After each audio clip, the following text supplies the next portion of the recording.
성도 여러분들 안녕하십니까? 10월 31일 일요일입니다. 함께 하신 여러분들을 환영합니다. 저는 퀸즈교회를 섬기는 김이상입니다. 이제 기도하시고 시작하겠습니다. 하늘에 계신 아버지 하나님, 오늘도 우리에게 이 새로운 한 날을 통하여 한 주를 열어가게 하시니 감사드립니다. 우리에게 생명 주시고 구원을 베푸신 주님을 오늘도 바라보며 우리의 마음속에 참으로 하나님을 온전히 신뢰할 수 있는 그런 하루의 삶이 되게 인도하여 주옵소서. 이제 말씀을 펴고 주의 성령의 임재하심을 간구하오니 우리와 함께 하시고 말씀을 바르게 깨우칠 수 있도록 지혜와 능력을 허락하여 주옵소서. 또한 오늘도 주님 앞에 간절한 소원을 가지고 아뢰는 주의 백성들 돌아보시고 그 모든 드리는 기도가 주님께 상달되게 하시며 응답이 있게 인도하여 주시고 질병으로 고통당하는 주의 백성들의 탄원을 들어주셔서 하나님께서 우리의 치유하시는 하나님 되심을 경험하게 하여 주옵소서. 어려움 가운데 주님의 도우심을 구하는 그 손길들 주님께서 붙잡아 주셔서 마음의 위로를 얻게 하시고 주님의 능하신 능력이 이 모든 일들을 해결할 수 있음을 경험하게 하여 주옵소서. 오늘 저희의 삶을 주님께 맡겨오니 이 시간 우리와 함께 하여 주옵기를 예수님의 이름으로 간절히 기도드립니다. 아멘. 네, 저희들은 이번 주에 육과를 공부하게 됩니다. 이처럼 큰 나라가 어디 있느냐? 신명기 4장에 나오는 말씀입니다. 먼저 기억절 신명기 4장 8절에 있는 말씀을 보시겠습니다. 오늘 내가 너희에게 선포하는 이 율법과 같이 그 규례와 법도가 공의로운 큰 나라가 어디에 있느냐? 신명기를 여러분들 읽어보시다 보면 처음 3장, 1, 2, 3장은 지금까지 그들이 어떤 길을 걸어왔는지를 기억하게 해주는 역사 수업이었던 것을 알 수 있습니다. 그리고 4장에 이르러서 역사 수업이 이제 설교 형식으로 바뀌게 되죠. 1장부터 3장의 내용을 간추려 보시면 가데스 바네아에서 어떤 반역이 있었는지 1장에 상세하게 기록합니다. 그리고 2장부터 3장까지의 내용에는 두 종류의 이 사람들에 관한 이야기가 나옵니다. 처음은 좋은 관계를 맺고 있는 그런 부족들, 그리고 적대적인 관계에 있는 부족들에 관한 이야기가 나옵니다.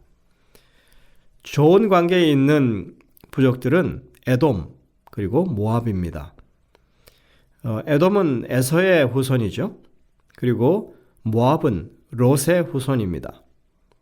하나님께서는 이스라엘 백성들에게 그들과 다투지 말라고, 또 그 땅을 통과할 때에는 그들과 먼저 조약을 맺고 서로 친하게 지내라고, 그리고 그곳에 지날 때 음식을 사 먹고, 그리고 우물도 그쪽에서 허락을 받아서 그렇게 파서 쓰라고 그렇게 하셨습니다. 하지만 이 적대 관계에 있는 사람들에 대해서는 진멸하라고 하는 명령을 하십니다. 그 사람들은 다름 아닌 아모리 족속이었습니다. 아모리 족속이 그 당시에 이 에돔과 모압 땅 위에 아주 큰 왕국을, 남북 왕국을 가지고 있었습니다. 남쪽에 헤스본 지역에 시온이라고 하는 왕이 통치하고 있었고, 그리고 북쪽으로는 바산이라고 하는 지역에 옥이라고 하는 왕이 통치하고 있었습니다. 우리가 생각하기에 아모리 족속하면 하나님께서 그냥 무조건 다 진멸해야 한다고 말씀하시는 것으로 생각하지만 실제로 우리가 이 신명기 2장에 있는 말씀을 읽어보면 그렇게 하나님께서 조치하지 않으십니다. 먼저 모세를 통해서 그들과 화친하게 하십니다. 그래서 우리가 이 땅을 지나가기만 하겠다. 에돔과 모압에서 했던 것처럼 우리가 돈 주고 양식을 사 먹겠다. 당신들과 우리는 싸우지 않겠다라고 하는 화친 조약을 먼저 맺으려고 하는데 그들이 그것을 거부하게 되죠. 결국은 그들은 군사를 일으키고 이스라엘 백성들을 대적하게 되면서 그들에 대한 진멸하라는 명령이 주어지고 이스라엘 백성들이 사실은 군사적으로 매우 약하고 보잘것없는 민족임에도 불구하고 하나님의 능하심으로 말미암아 결국은 그들을 진멸하는 일이 생겨나게 됩니다. 사실 먼저 평화를 선언하고 접근했지만 그들은 적대적으로 대하고 전쟁을 일으켰고 결국 이스라엘 백성들은 위협 속에 빠지게 되었습니다. 하지만 하나님께서 함께 하심으로 그들을 그 위험 속에서 구원해내신 역사가 사실은 2장 3장에 기록되어 있는 것입니다. 그래서 가데스바네아에서 하나님의 뜻을 믿지 아니하고 가나안에 입성하지 못하고 38년을 유리방황하다가 이제 40년이 가까이 되는 그때에 이제 하나님의 인도하심을 받아서 다시 가나안 접경으로 가면서 그들이 여기 지금 아모리 족속들을 만나서 싸우는 이야기가 사실은 주덱에 기록되어 있다고 하는 것을 알 수 있습니다. 그래서 이것은 단순히 지나간 역사에 대한 기록이 아닙니다. 그것은 이스라엘 백성들에게 하나님이 함께 하시면 어떤 세력도 이길 수 있다고 하는 그런 것을 마음 가운데 심어주는 그런 내용이고, 또는 이스라엘 백성들을 하나님께서 여전히 그 능하신 손으로 강대국들 앞에서 구원해내신다고 하는 분명한 메시지를 사람들에게 주는 그런 역사적인 내용인 것입니다. 그리고 에돔과 모압을 우리가 본다면 사실 그들은 우상 숭배에 빠져 있는 동족이긴 하지만 전혀 다른 신앙적인 정서를 가진 그런 사람들이었습니다. 그럼에도 불구하고 하나님께서는 그들을 적대시하지 말라고 그렇게 말씀하셨고 그들과 화친하라고 그렇게 명령하십니다. 왜냐하면 하나님께서는 에서와 롯에게 언약하셨던 그 땅을 그 후손에게 주겠다고 하신 그 약속을 여전히 지키고 계시기 때문에 그런 것입니다. 그래서 비록 그들이 타락해서 하나님의 바른 뜻 가운데 거하지는 않지만 그들 역시 하나님께서 언약대로 약속을 지키는 그런 상황을 이스라엘 백성들에게 보여주신 것입니다. 그래서 그들은 역사 수업을 통해서 하나님이 그들 가운데 역사하시는 사실을 분명하게 깨닫게 되었고, 또 에돔과 모압처럼 잘못에도 불구하고 하나님께서 그들과 맺으신 언약을 끝까지 지키시는 분이라고 하는 것을 깨우쳐주는 그런 수업이었다고 할 수 있습니다. 그러면서 이제 이러한 분명한 내용을 가지고 이제 4장의 율법에 대한 이야기를 시작하시는 것입니다. 하나님이 이런 분이시다. 우리를 구원하시는 분이고 언약을 굳건하게 지키는 분이시다 하는 것을 분명히 깨우친 다음에 이제 4장은 이제 이렇게 시작합니다. 그러니까 그들은 이제 막 그들을 여기까지 인도하신 하나님의 능력을 보여주는 과거를 살펴보는 일을 마치고 이제 하나님의 그런 인도하심을 따라서 이제 우리가 어디로 간다고요? 가나안으로 들어간다고 그렇게 말하면서 가나안에 들어갈 하나님의 백성들은 당연히 하나님의 율법에 순종하는, 그래서 하나님의 이 온전한 뜻을 이해하고 그것을 실현하는 하나님의 백성들이 되어야 할 것을 말하면서 이제 율법을 반포하고 계신 것입니다. 그리고 이 이제라고 하는 히브리 말에 이어서 그 다음에 등장하는 말이 듣다, 들으라는 얘기입니다. 여러분들 이 듣다라고 하는 히브리 말은 샤메입니다. 그런데 이게 신명기 6장에 우리가 이미 봤던 쉐마라고 하는 단어와 같은 말이에요. 하나님이 말씀하시면 우리가 듣는 것입니다. 단지 그냥 귀로만 듣는 것이 아니라 그 말씀에 순종하는 것입니다. 그래서 신명기 4장의 시작이 이런 것입니다. 이스라엘아, 이제 내가 너에게 가르치는 규례와 법도를 듣고 준행하라, 이렇게 말합니다. 단지 듣는 것만이 아니에요. 가나안에 들어갈 백성들, 하나님의 이런 구원을 경험한 사람들, 그리고 하나님이 함께 하셔서 모든 일에 형통할 수 있는 사람들은 하나님의 율법의 그 뜻을 바르게 이해하고 준행하는 사람들이에요. 그래서 하나님께서 말씀하실 때 듣고 행하라고 이렇게 말하고 있는 것입니다. 일요일 소지로 가면 이제 가감하지 말라고 하는 이 명령이 주어지는데 우리가 2절도 함께 좀 읽어보겠습니다. 그리하면 너희가 살 것이요 너희 조상의 하나님 여호와께서 너에게 주시는 땅에 들어가서 그것을 얻게 되리라. 내가 너희에게 명령하는 말을 너희는 가감하지 말고 내가 너희에게 내리는 너희 하나님 여호와의 명령을 지키라. 이렇게 말하고 있습니다. 하나님의 규례와 법도에 관해서 구체적으로 주시는 경고가 무엇입니까? 그것은 가감하지 말라는 것입니다. 하나님이 주시는 그 말씀에 대해서 더하고 빼지 말라고 말합니다. 우리의 생각을 거기에다 보태고 우리의 판단을 거기다 보태지 말고 우리의 경험치를 가지고 그것을 바꾸지 말라는 것입니다. 그래서 이 말씀, 이것은 신명기 12장 32절에도 분명하게 강조가 됩니다. 내가 너에게 명령하는 이 모든 말을 너희는 지켜 행하고 그것에 가감하지 말라. 예.